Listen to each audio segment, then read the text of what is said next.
powerful than that. I have to say I love that noise because it reminds me of when I went through the PLTI training in Colorado. And actually, when we were in our training, I think somebody held us hostage for a day. Do you remember that? And they finally gave it back, and we missed it so much. So anyway, we're going to get started just a little bit early because we have a lot to do tonight. Welcome to Sanford's Community Engagement Weekend. As the Sanford community works towards its vision of preparing our students for 21st century learning and empowering students to be involved in their children's learning process, the Sanford School Department, in collaboration with Strategies for a Stronger Sanford, sought a leadership program to encourage family participation in all aspects of community, education, health, safety, and lifelong learning. We found that Parent Leadership Training Institute, a family civics leadership initiative designed by the Connecticut Commission on Children. The PLTI, which you've heard all around town, I hope, or the city, the Parent Leadership Training Institute, began more than 20 years ago in Connecticut. Elaine Zimmerman designed cutting-edge civic academic academies for parents so they can be an active and informed voice for good child outcomes. These family academics have gone from one state to many, I think we're up to 17 is what I heard earlier, and are showing strong success in the urban, rural, and suburban settings across the nation. The Parent Leadership Training Institute, or PLTI, began with Elaine recognized that parents were missing from family policy. She worked with parents for 2 years to understand why they were rarely at meetings, on policy boards, or engaged in program improvement for children. She talked to parents in Connecticut as well as to parents and family policy leaders across the nation. Elaine wanted to bring parents to the table across differences and issue area. She knew parents could convey what worked, what was needed, and what needed repair for children. She saw that the nation had shifted from civics to service, and that in this process, parents were tended to rather than seen as key partners. The PLTI is having impact. Elected leaders across party affiliation and policy interest areas are engaging in the classes.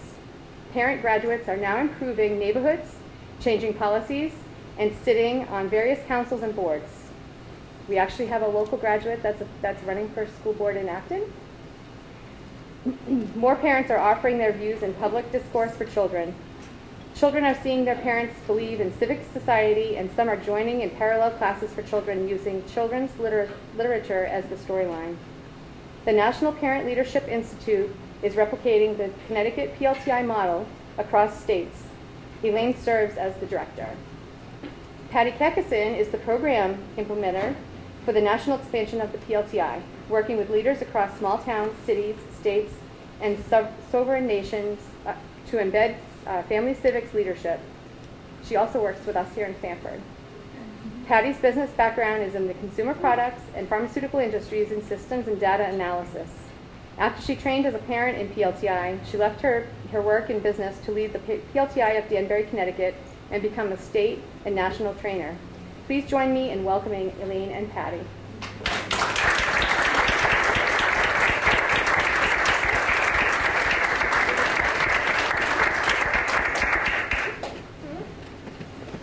Well, good evening. It is so wonderful to be with you in this gorgeous space with the hills views and the history of this building. It's so, so lovely. So Patti and I are just honored to be here. Now, some of you had opportunity to hear a little bit earlier. We're sort of thinking about half of you were in attendance at a press conference today and half not. So I'm going to share a little bit that was shared earlier, but not so much, and share a little bit of data because you guys are out of the park. Your data surpasses the national data. So Sanford's first class did just fabulously well. So we want to share that information. And what we're planning on doing tonight is one or two really fun, we're going to do one really fun activity and one really deep discussion. So a little fun, a little depth, some good food, some alcohol. What do you want? Now, standardly, when we do PLTI, we do not serve alcohol. I just want you to understand how this works. This is different because it's evening in Sanford, okay? Just so we're clear. So I guess the bottom line is that in virtually every product and activity, the customer is asked what the customer thinks. So the customer is asked, do you like the Rice Krispies? Why have you stopped eating the cornflakes? Is it that you want cranberries in your cornflakes? Kellogg would ask if the customer stopped eating cereals, or planning forward. The field of child development and child policy is one of the few fields in our country where the customer is simply not asked about the product. Very rarely. If you go to most policy tables, often the parent is missing. And not only is the customer not involved, but often you hear these sort of odd lines like parents are lazy, or parents don't care, or how hard it is to get parents out. And parents have taught us that they care so very deeply for their children, and that we, parents, are willing to do just about anything to improve outcomes for our children and all children. But when we're really honest, which we are, we admit that we don't have the skills to make the changes we wish for. So really, fundamentally, what the Parent Leadership Training Institute sought to do over 20 years ago was to figure out, do we know how change happens for children in this country? How many of you think, let's just be honest here, we'll have a Vegas conversation. How many of you know how change happens for children in this country? Thank you for your honesty. How many of you, when there's a problem related to children, know what to do or know what to do? How many of you, as a parent, feel sometimes isolated when there's a problem and you want to figure out what to do for your child? How many of you have had the experience as parents of trying to fix something and being treated like there was something wrong with you? Okay, so we were trying to fill that gap, if we could, on how change happens for children in our country. And why were we trying to do that? Was largely because we've become a country that services the family. But we've lost that connection as equals and partners in making things work. So parents get serviced. They're taught to be better parents. They're taught to improve this or that. But parents being partners to make things better isn't often how things proceed. And so we wanted, one, to figure out, did we know how change occurred? Could we teach it? Would parents come? And is there a way to teach change so at the end of the day, parents aren't riffraff or angry, but actually elegant partners in making things improve in community? And could we do that, and would it work? And the answer to all of that is yes, yes, yes, and yes. We didn't know. We're just asking a set of questions and testing it. And we were testing it, when we started this, we were testing it in Connecticut, and so we were testing it across race and class and culture lines, and we were also testing it across language. And what we learned was that parents desperately wanted to know how to make change occur in constructive ways. The parents were willing to work 3 jobs, night shift, and still come for 3 hours of class to learn this. So the idea that parents wouldn't come out or that parents wouldn't spend 3 hours turned out not to be true. And that, in fact, when parents were with other parents in a horizontal way, where parents became a community with other parents while learning skills, that became an even stronger thing of creating a solid community of parents to affect important outcome changes in a community in an elegant way. And I mean elegant. So that's what we were after. We really worked very, very hard nationally to answer the question of how change occurs. And then we asked ourselves very, very deeply, what skills would a parent need so that if someone, say, was biased against single parents, what would a single parent need, a single dad raising 3 kids? What would a single dad need in skill set so he could get through the toll booth to affect change? What would a single mom need? What would grandma need? What would auntie need? We asked all of that to try to make this as deep and textured as possible. And then we tested it. And we tested it in Hartford, Connecticut, which is the 2nd poorest city for its size in the country. And people said no one would come, and the truth is we had a waiting list. And parents came, and nobody dropped out. And at the end of 10 weeks, the parents in Hartford said, this is not long enough, we want more. And we doubled the class, so it went from 10 weeks to 20. And so parents come for 20 weeks, 3 hours, learn the skills, become a community, pick a civic project. It's a Harvard-level course in change. Would you agree with me? It's a tough course. It's not simple. It's not, sort of this stuff that you see like how a bill becomes a law, which isn't really how a bill becomes a law. But it's real stuff. And then what happens when parents end the class, successfully complete the class, is that most parents continue on and become involved in various policy bodies, partnering in different ways, improving program. And parents also, when they find their civic place, shed the weight and burden of things that are unnecessary in their personal lives. So parents often, when they find their civic place, so civics is a healer, leave abusive relationships, almost always go whatever the next staircase is educationally.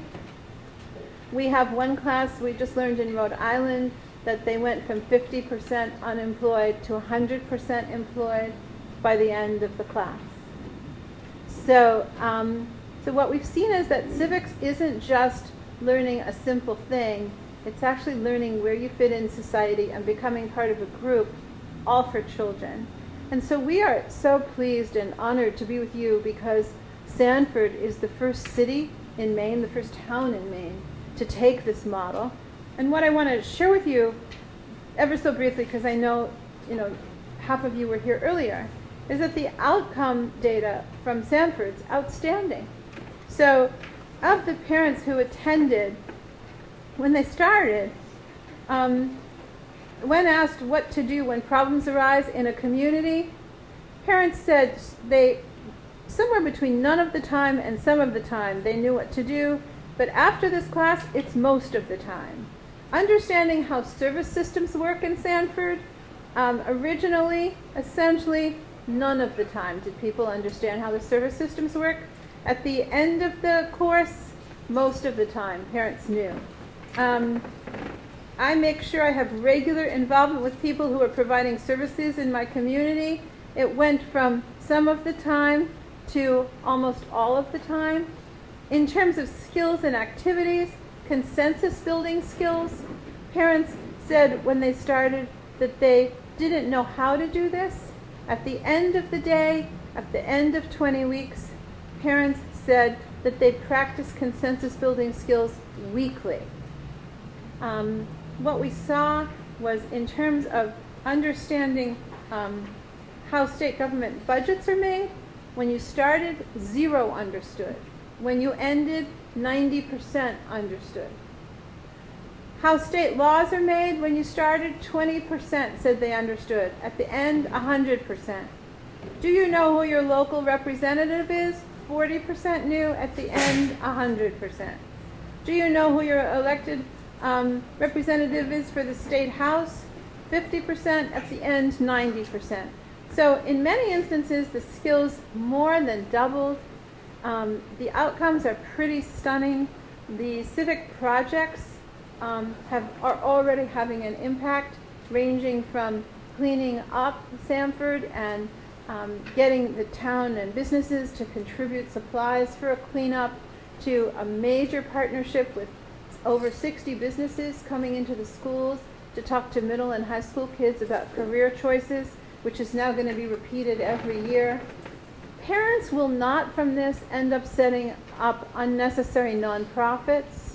What they're going to do is fill the gaps that are hurting children, or fill the gaps that are stopping children from certain fulfillments.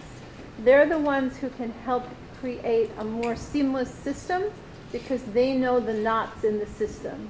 So we're really pleased about this and really honored. I understand that there's going to be a next Sanford Parent Leadership Training Institute class and that there's materials to sign up or to fill out an application form if you're interested. And what we're going to do now is, in talking about consensus building, Patty's going to do just one exercise that won't take long at all, and that's fun, just to show what we do at the very beginning, first day of PLTI, about consensus.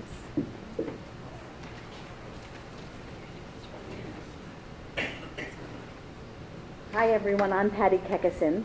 I'm here today to join you. I'm so honored to be in Sanford, Maine. What a wonderful community to be in. To the people of Sanford PLTI, whether you're a facilitator, a site coordinator, or one of the parent graduates, my hat is off to all of you. Really, great work.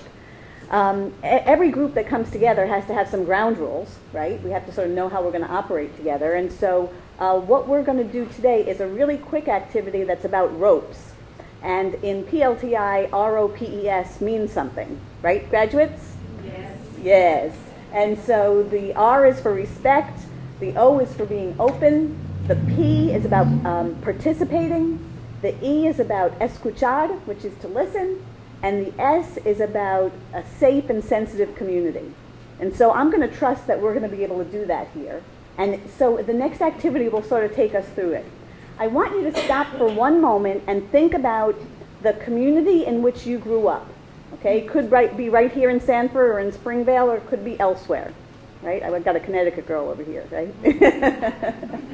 Think about the community in which you grew up, and think about the size of the community that you grew up in. Okay, and now you don't have to go check your iPhone to see what the population was in 1960 or anything. Okay, this is based on what you felt at the time, right? Was it a small community? Was it a middle-sized community, or was it a large community? So I'm going to ask you to think about that, and then I'm going to ask you to take a step into the ropes with me, okay? So I'm not going to be on mic for the person who says. So I'm going to bring my chimes with me. If you believe, how many of you believe that you grew up in a small community? Raise your hand. Okay, come over here to step into the rope with me over here.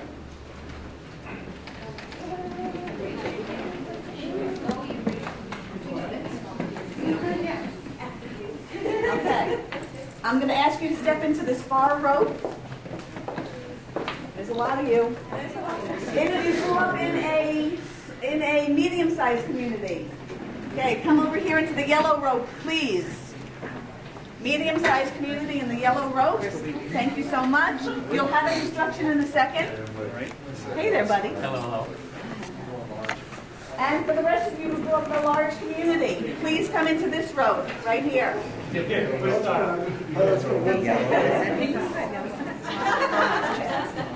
the community of your ropes, here is your activity. You are to talk to the people in the community of your ropes, and you are to find one thing that you all have in common, and it's not that you're here and you're in this rope in this moment, okay? So in your community, talk with one another to find out the one thing you have in common, and someone be prepared to tell us what it is. You have, I'm going to give you 2.5 minutes to do this. Start going, guys. What do you have in common?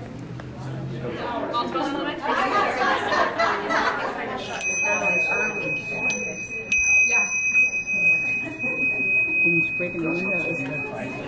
Whoops. Thank you, ladies and gentlemen. This is a class about parent voice. So never in a class, in a room full of parents, do we ever want to say shh. So hence the chimes. Thank you for being so responsive. To the far group, what was the one thing that you all had in common with a big voice? Please tell us. We knew our neighbors. You knew your neighbors. Thank you very much. Give them a round of applause. Thank you. For this group right here, you grew up in a large community. Please tell the people all the way to the back, what was the one thing you all had in common? Transportation, right? We used public transportation and trusted it. That we used As kids. yes, and trusted public transportation even as children. Thank you. That would happen in a large group. And they said that they didn't know their neighbors. So there you go. And to this group right here, what is the one thing that you all found you had in common? We all had a bicycle. You all had a bicycle. That's amazing. That's wonderful. Let's hear it for bicycles.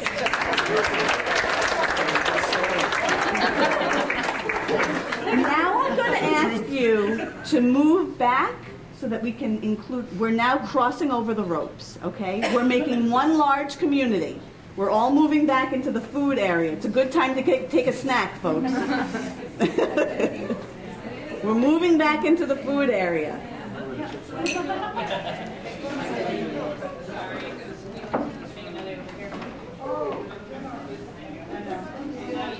Okay, and as this new large community,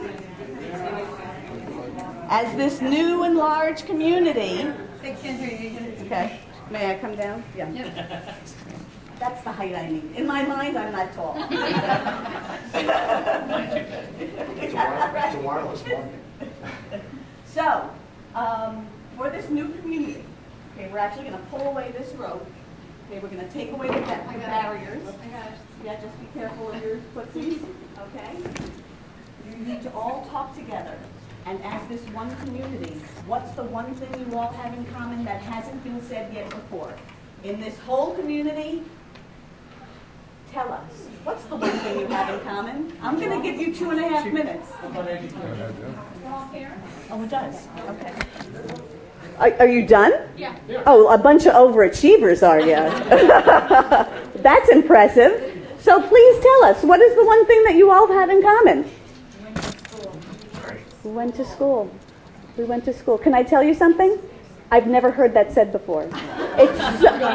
We have had such funny things happen in this class, like triple cousins or something like that. But this is the first group that has said we all went to school. Let's celebrate ourselves and you. Thank you for trusting me through this. Let's go back and take a seat now as we talk about this.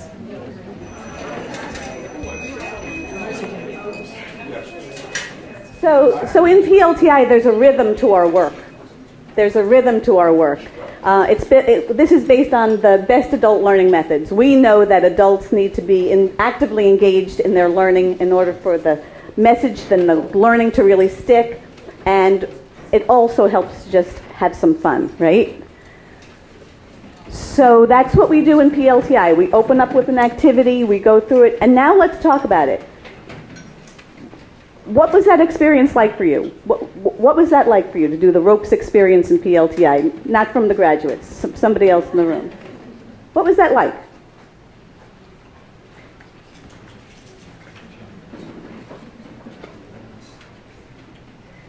Someone? Well, engaged everybody in the group. Engaged everyone, right. It did. Everyone had a chance to participate, from the P in ropes about participation. In PLTI, everything about PLTI is an intentional with a learning goal attached to it, okay? So in the ropes, we're actually starting to address and consider sociology, right? We're looking back at where we were from, talking about what we had in common with it, what was it like during those times, right? And it's also a way that we start to build consensus and use skills about decision making. It's also key that PLTI is relational. This is not something that we can do, as an audio tape type of a thing. It's about people being together, and it's about being relational. So thank you for trusting me through that process, and Elaine's going to take us through the next part. If you think about it, standardly when we do the ropes, there's many stages. Because we were condensing time here, we went from the 3 to the 1. But there would be an intermediate stage where only two circles would come together. But if you think about it, it was very moving. because you had the urban sector talking about using public transportation, and you had the middle size having bicycles, and you had the small knowing your neighbors. And if there were time, and it was a full class, there would be a discussion of that. And what does that tell you? And, you know, what is really good about being a child and using public transportation and not being afraid? Or having a bicycle, everybody having a bicycle. And what did that really mean about distance and goal and trust in a community? And everybody knowing one's neighbors. And the urban group said, we didn't know our neighbors. You know, and somebody cracked a joke and said the bike would get stolen. So you know, it's beginning to talk about sociology. So one of the things we wanted to do tonight was, you know, to just give you a little snippet of, you know, how we would begin an exercise in the very beginning. But what we really want to do now is to ask you to think about what would it be like in Sanford if every parent understood what quality was, understood child development, understood what the best actions would be for children. If every parent were skilled in what was quality for children, what would the city be like? If every parent were engaged in Sanford, every parent engaged, related to child outcomes, good child outcomes, what would Sanford be like? Would it be as it is now, no big deal? Or would something actually change if every parent knew what quality was for children and was an engaged parent in the town? So the first thing I'd like to ask you to do, we have some pads on your table, is, you know, just grab a couple of sheets of paper and just reflect yourself without conversation, just quietly. What would Sanford be like if parents were truly engaged in the community to improve child outcomes, and parents had the information of what made quality, what made good outcomes, and they had the skills? What would be different? Or would it be the same? And I'd like to ask you to just write down whatever comes to you.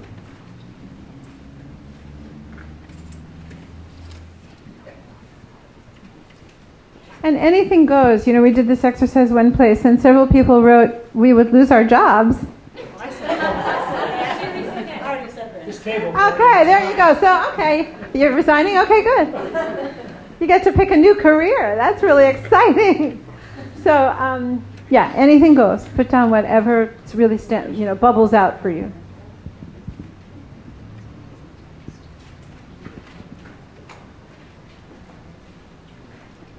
Yeah, think about how the children would fare. What would Sanford look like? What would be different?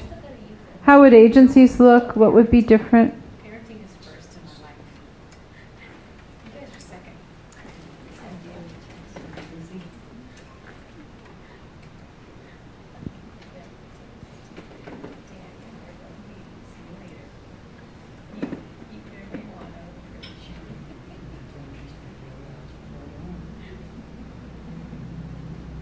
And sometimes what happens when you do something like this and you write down the first things is the really novel idea or an unexpected truth pops out if you wait a few minutes and then let the next thing pop out.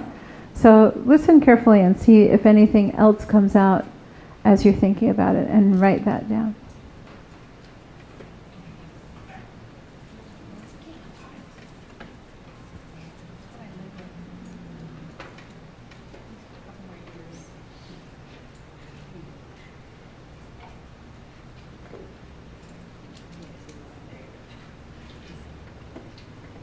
And when you're done, just so I know, no rush, just look up so I know you're done.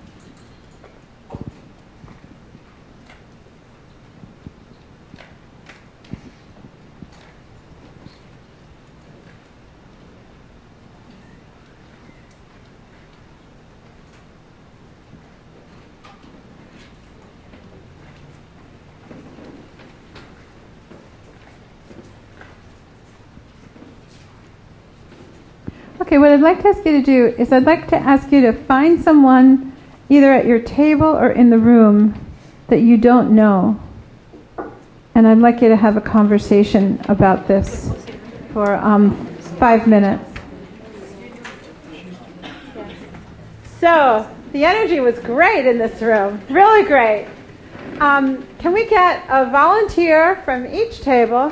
We'd like to hear, so what would Sanford be like if all parents were informed and skilled? Who wants to go first?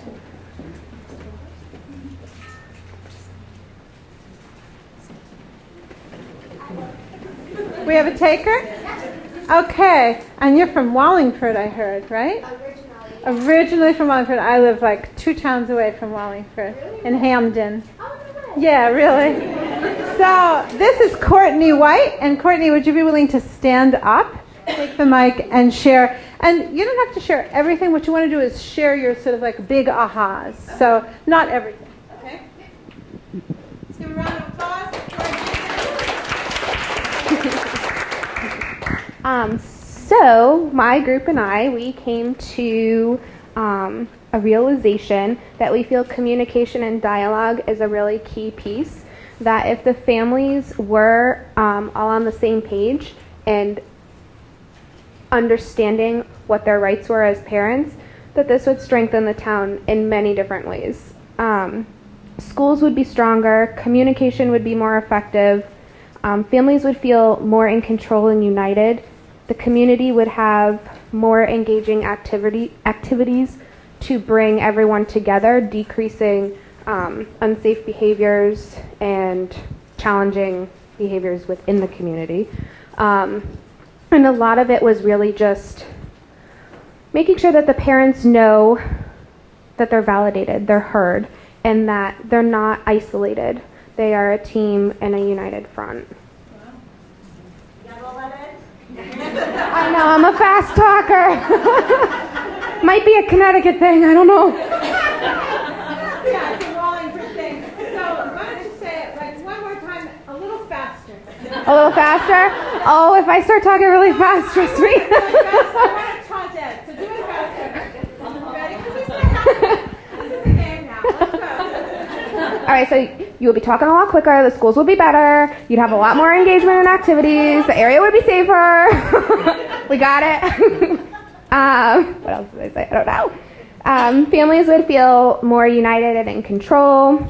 And you'd be more of a united front. You wouldn't feel so isolated and withdrawn from the community and from other families and services amongst one another. As much as I was just playing, I was actually playing with Ed. I don't mean to be making fun of you or your style, because I loved it actually. And without any personal disclosure, because that's not what this is about, in your conversation, did anybody feel isolated? I don't think we did as a team, no. Okay, good. Thank you. Okay, any other takers? Yes, okay. Can we pass this microphone back? Thank you. Name, and here's the plan. So this is a fun thing, which is that because we're actively listening to each other, don't say anything that's already been said. Okay? Okay, so name Samantha Hansen. And I started out, I kind of did what Elaine was talking about. At the beginning, I started out very, community collaboration and consensus. A lot of the stuff that Courtney from Connecticut was talking about.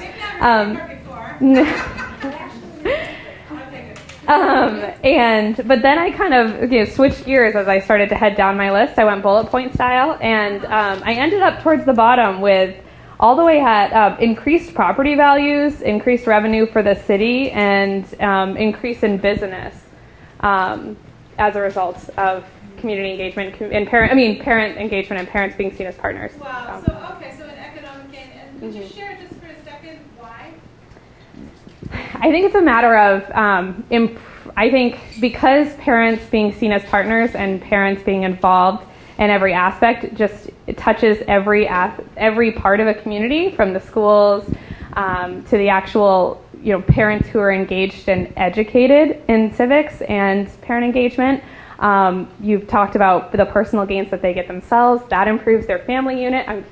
I'll use our matrix. I think it improves yourself when those things happen. It improves your family unit, and then that in turn improves everything that you do in the community, which improves your community as a whole. So I think it's when you look at every single aspect of the community improving, that's what improves property values, and that's what decreases property taxes and increases revenue for the city and makes it a place that businesses want to be and stuff like that.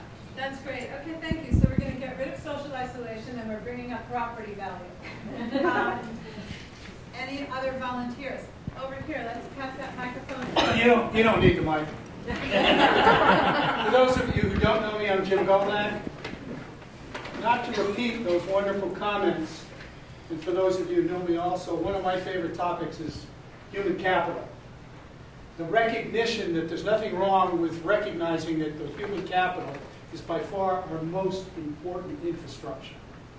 And as a result of that, the budget priorities would be reversed, and youth programming and those who provide it become the top and not the bottom of the social financial scale, and also in the budgeting scale.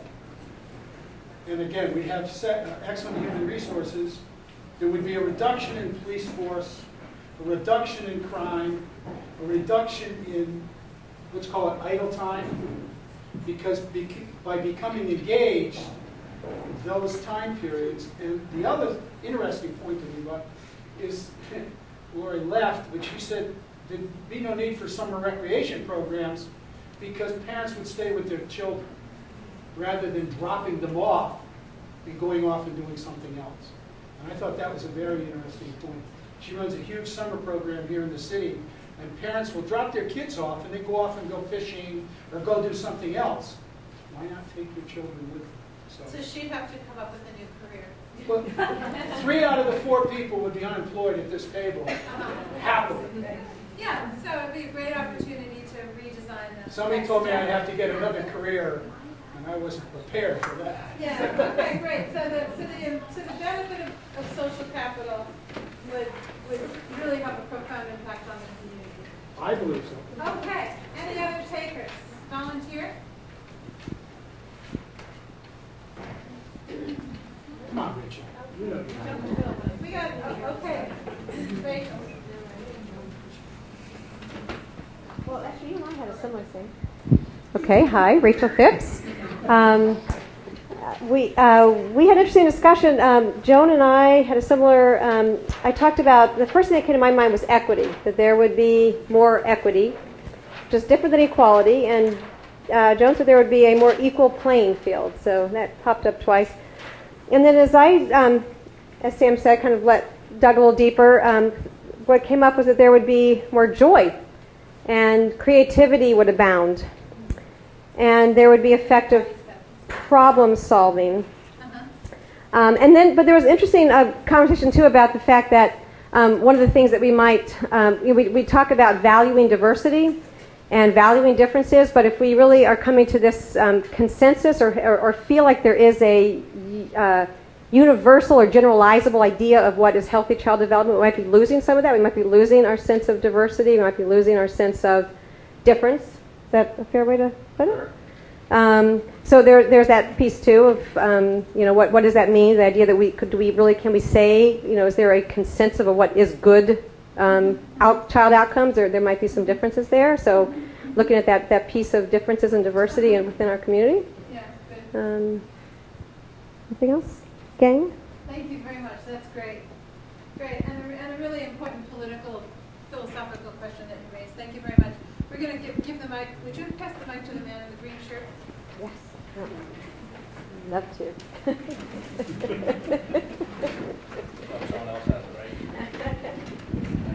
to. My name's Sean Wiegand.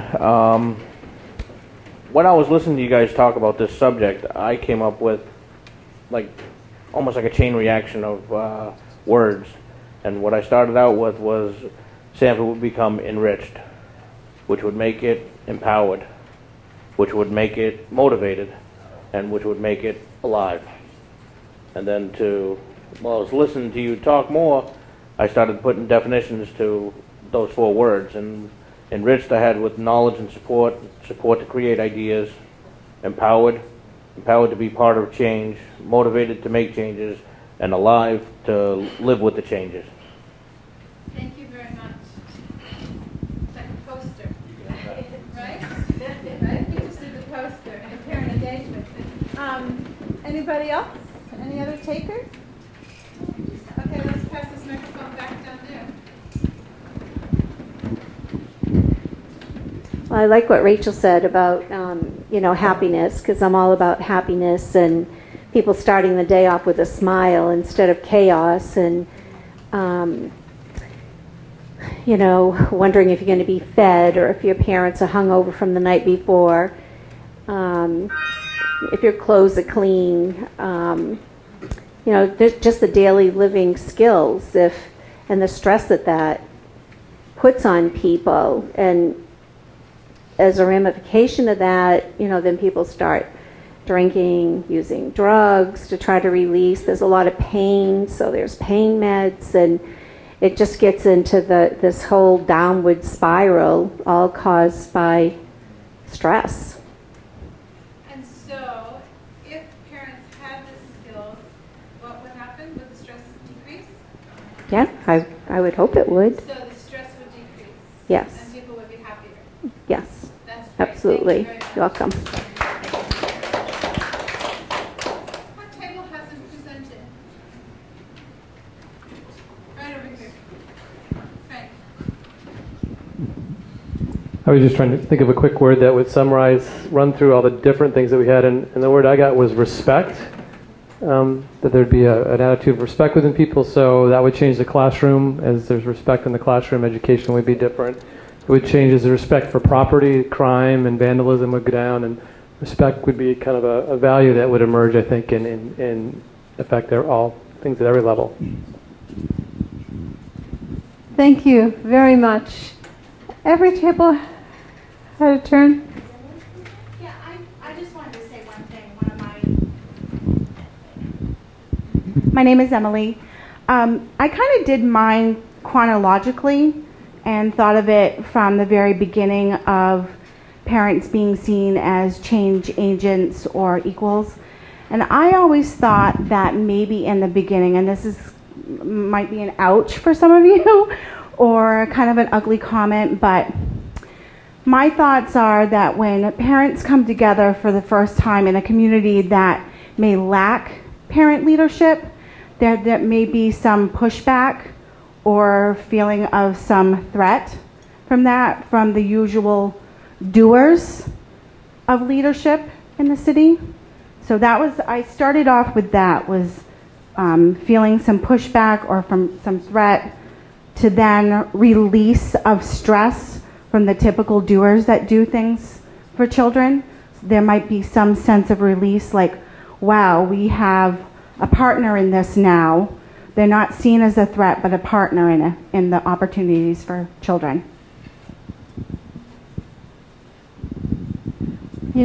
Whatever you're doing, if you don't get a pushback, you're not doing it well enough. So that's great. Thank you very much. Every table presented. So, what are you hearing from this? If we take this all together, what are you hearing?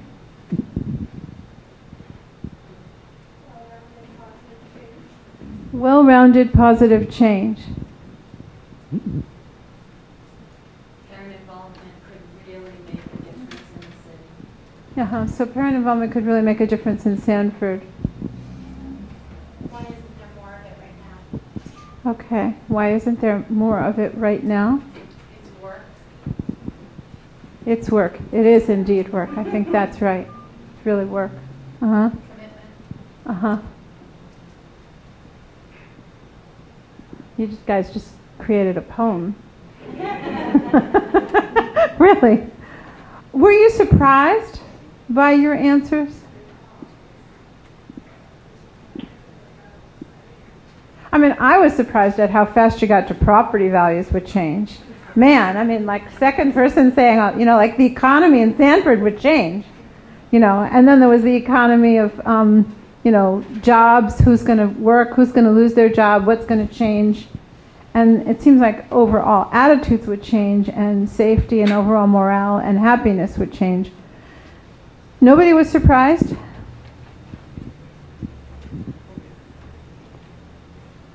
Okay, so, yeah. I think the part about the people losing their jobs, that surprised me a little. I hadn't thought of that. Uh-huh. But like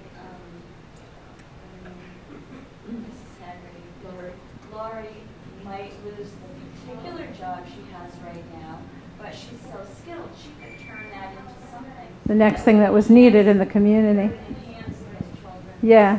activities. Yeah. When we did this exercise with the child care community, virtually every provider said they'd lose their job. It was interesting how fast they just said, and then they started laughing, and then they realized how relieved they were, and it was that stress release thing, and then they realized what the next thing would be. But it was interesting, right? Yeah. Yeah, I think the important thing is not that they're losing their job, but the reorganization of priorities for where the job should be. Exactly. And we've all talked about this, and you know, the bottom line is we need to restructure family values. We need to restructure the skills for the parents because that wasn't provided. And also, one of the things that we kind of talked about here too was communication skills. That was a word that hasn't come up. And I think that what this program does is it teaches people how to communicate within the group that they're doing so that when they use words, they have the same meaning to each person. Because in the social world, you use, and I always use as an example, affordable housing. What does affordable housing mean? Until you put it in a context, it really doesn't. And I think that this teaching the communication skills puts people on a level plane where they're confident that they can go talk to the principal or go talk to the mayor or go talk to whomever they need to accomplish their role as a parent. So communication, language, definition really is critical. So let me ask you to do something else for just a few minutes. Stay in your tables, stay in your little groups. If this is as big as you describe it to be, it's like a grand wave. If it is such, then it seems like it's really worth doing. So my question for your discussion now, for just a few minutes, is what do you need to do differently in Sanford to get there? And not just what are the skills that parents might need, but that is one question. What would parents need? But what would agencies need to do differently? What would town leaders need to do differently? What would need to change? How would we all need to change to get to that? You have 5 minutes.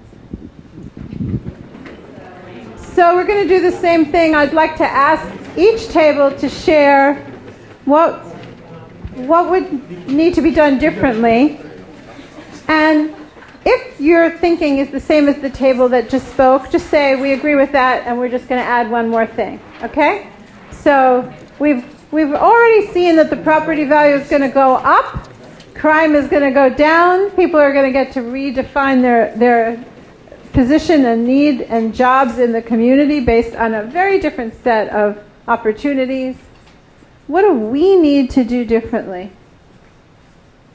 so that this could happen? Any volunteers?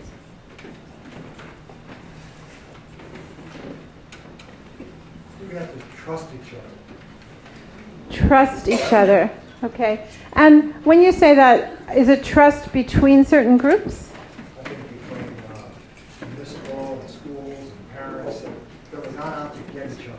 We're really here for the same purpose. We need to trust each other. Okay, beautiful. So we need to trust each other. Thank you. Yes. I know you think you don't need the mic, but since they're taping it, I thought it'd be good. Whatever you say. I also grew up in Connecticut. You did? Where'd you grow up? Sharon. Oh, nice. Home of Bill Buckle. Anyway, I think we need to continue the march. I think this community is well on its way, and it's now creating sustainability. And yes, I agree, obviously trust is extremely important. And again, this is the choir. Each of us need to go out and get 2 more choir members. And I think that's the process that this starts. So we have all, look at all the flowers. Each one of you need to get 2 more flowers. That's great. So we're going to make a garden.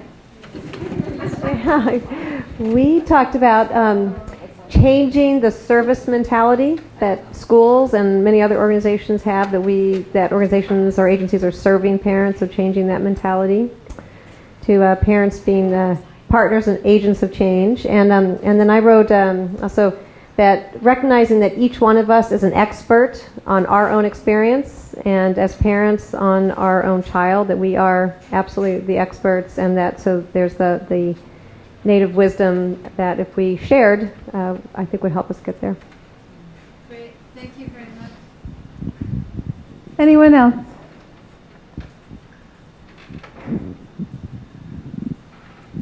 Yeah. Here comes the mic. My name is Patti, and I'm also from Connecticut. Down near Mystic in a small town called Pawcatuck.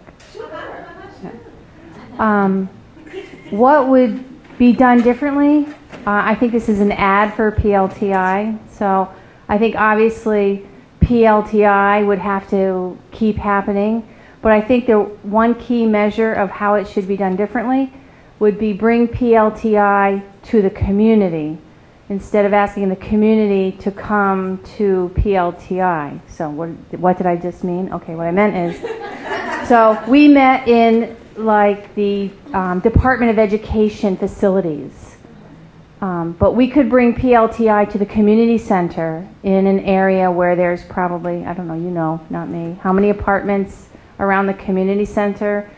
And those are people who struggle a lot and are on subsidized housing. So we could set up home in their home area, in their neighborhood. So I think that would change things. Yeah. Did you happen to know that that's what we're doing in October? Yeah. Well, there's where we are. It's like 8 times single line. It is. I'm going to check that one off. It's done. Thank you. Recognize that you. Anybody else? Yes, here comes the mic. Our table, people talked about the fact that it's about the children, because we think that it's all about us as adults. If we're not teaching our children what to do, how to do right from wrong, the good things, and we talked about advocacy from teachers and parents to have things child-centered, because we're going to blink a few times and our kids are going to be running the city. And we want it to be good and on a good foundation. And we also talked about the openness to learn what and how to make a change. And I know that's what PLTI does. It's amazing. Thank you. Anyone else? Yes. Hi, my name's Ed. What I think we would do differently is really leverage technology. I think a lot of the city meetings are at odd times that parents can't get to because it's bedtime, it's bath time.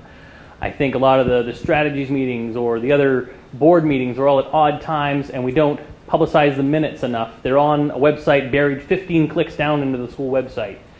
If we use more social media, do more visual broadcasts like Spreecasts or Google Hangouts, more Twitter feeds, using more technology will help bring it to the community where they're at if they can't get out of the home. I know there's some people at home right now because they didn't have childcare. So if we could bring it to them live from here, I mean, if an 8th grader can put something up on YouTube, so can we. So get it out there.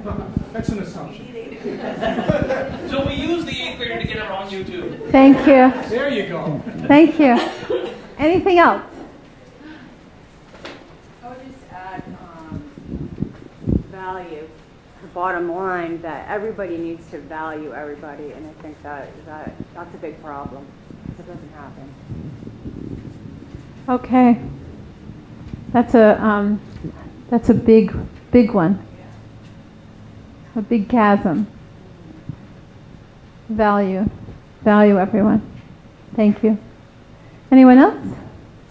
Yeah. We need a lot of cooperation. Everybody needs to work together. Okay, so it's back to what we were hearing earlier about trust and cooperation. So trust, cooperation, value, that these core deep rudiments would have to come up to the forefront in a more authentic way and figure out how to make that real. Anything else? So, you've talked about how real, authentic parent information, parent engagement could change Sanford, and you've looked and talked about what you need to do differently in different places. Some of this can just be done beginning right now. You know, some of this is just us changing our behavior a half an inch, or thinking about in 1/4 of an inch, what can we do differently? We're going to end the evening pretty soon. We didn't want to keep people too late, but what we want to ask you to do, we have these pretty little hearts on the table, and to ask you if you'd like to, anything you want to write down, we're going to take your hearts and put them into one big heart, and Ed's going to do that because he's a master at this. So anything you want to write on your heart, they're all anonymous. We're going to put them in a heart following this exercise. I also want to share with you, we did this exercise in New Orleans. And New Orleans has enough tension and challenge that it was clear that we wouldn't be able, that we needed to just keep people in dyads. So we kept people in twos. But what people said would happen if parents had the skills was that racism and violence would stop. They were surprised at their response, and then they spent hours planning what they were going to do differently to get to that. In the child care field, I shared when we did this exercise, the early care providers thought that children would become school ready. And then they, you know, the real thing they said was children would be school ready, and then they started laughing and said we'd lose our jobs. But there's something, as we do this exercise and you hear in different places in the country people's response, there's a profound leap that happens if parents were skilled and engaged. And so then the obvious question is, well, if it's that profound, if we could change property values, change the success of children in Sanford, then why don't we do this? I think that's the real question. And you are ready to do it. I mean, you know, whether you do PLTI or not, this exercise isn't a commercial for PLTI. It really is, and only is, having a very honest conversation about the function of the family in making things change within a community, and what we do or don't do to help that happen, and having a candid conversation about that. And Patti and I are just really grateful that you were willing to open up this conversation and begin to think about it. And I think it will have, especially if you let yourself just now ponder about it, it has the potential to have things that you didn't even expect could be things to do. You know, PLTI is one course that we know works, but it's one thing. There's a host of things, and you listed a lot of them. I think there's a systems response. You know, one of the things that we learned from PLTI, we worked really hard at figuring out this curriculum and how to make it work. But what we learned was that if agencies and town leaders weren't ready to receive parent leaders, it wasn't going to work. So some of us who are town leaders or state leaders or agency leaders, we have to also change in our leadership skill and in this respect piece and the dignity piece and in the trust piece. So whatever we can do, if this is of as much value as the response so quickly is. I mean, you know, it would be something else if we sat in discussion groups and people said, well, we don't think so much would change. But that's not what happens. So I so appreciate, and Patti does, your candor. And I think it's a lovely way to sort of close out the evening. Yeah, Courtney. I definitely plan on promoting more PLTI with my job and in my career as a child case manager for Sanford. My idea when I open with a family and I get a new kiddo, I like to tell the families that their job is to work me out of a job where they won't need me anymore. And I kind of use the analogy where initially coming in, I'm in the front driver's seat and they're in the passenger seat and they're telling me where they want to go, but they don't know how to get there. And the idea is to get me in the passenger seat and then back in the driver's seat, and I'm telling them how to get there. And I think really validating their thoughts and their feelings and their goals and giving them that confidence and actually listening, active listening, really strengthens them and gives them the confidence they need to advocate for their kids. And so this curriculum and this program, I think, is just another tool to strengthen that for families. Thank you so much.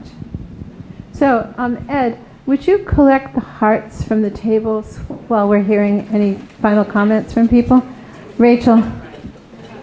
Yeah, I just wanted to say there's another tradition in PLTI, I was going to call it fiction, but where, because there is so much that comes out and so much disclosure, we're working amongst differences, that sometimes things are said that make us go like, oh, and we have a little thing called an ouch. And one of the things we practice in our community is to kind of put those out there. And so I had a little bit of an ouch, just that I hope that, I think we're always going to have childcare workers in our world. And as a working mom, since my kiddos were born, I couldn't have done it without childcare workers. And I can't really imagine a world where they're worked out of a job unless we have a world where none of us need to work and make money, which I'd love that world right there. But that one seems quite far. So I just want to put out there that thank you, childcare workers. Thank you for that, and I appreciate that, ouch.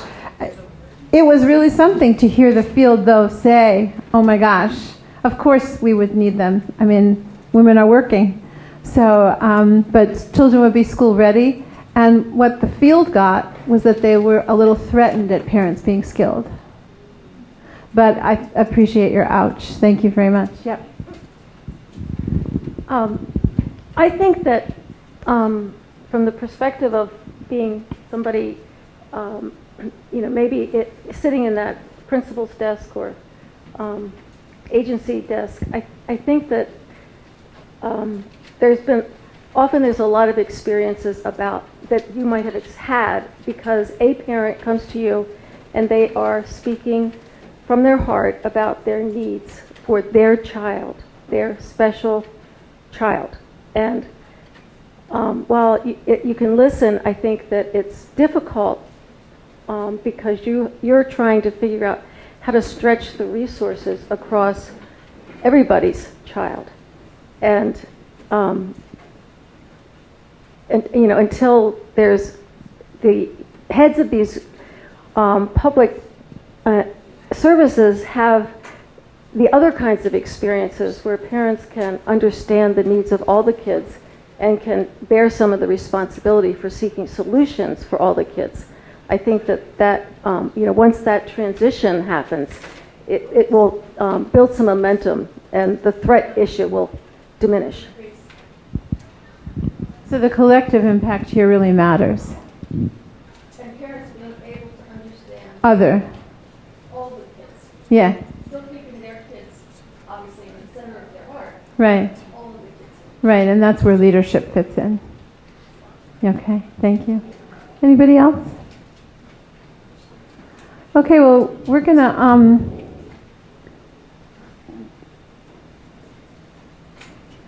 Ed, do you want to read 5 of those hearts? I'm going to give you the mic. Okay.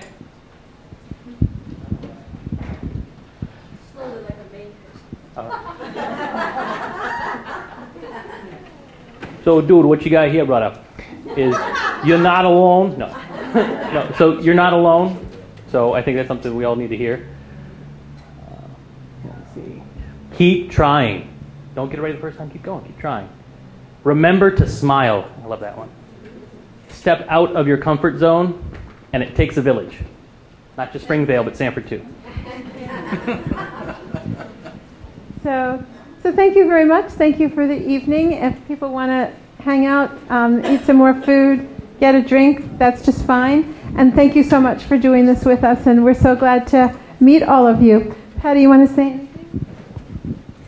I just want to say that the team that worked with us to bring us here is just extraordinary, and I can't say enough good things about all of you. Thank you. One of the things that was asked of us was to bring things from other national sites so that you all get to see that PLTI in Sanford, Maine is connected to a much larger national movement. And so you'll see that there are some framed prints, you know, in the windowsills around here. They're everything from news articles from Cheyenne, Wyoming, Rochester, New York, and a lot of artwork from the Wind River Indian Reservation. Those of you who know PLTI know our very colorful Happy Family logo, right? Well, the Wind River Indian Reservation redid it in a Native American fashion, and we wanted to show that to you. Isn't it just stunning? Right? Right. Right. So that's the comparison. The comparison.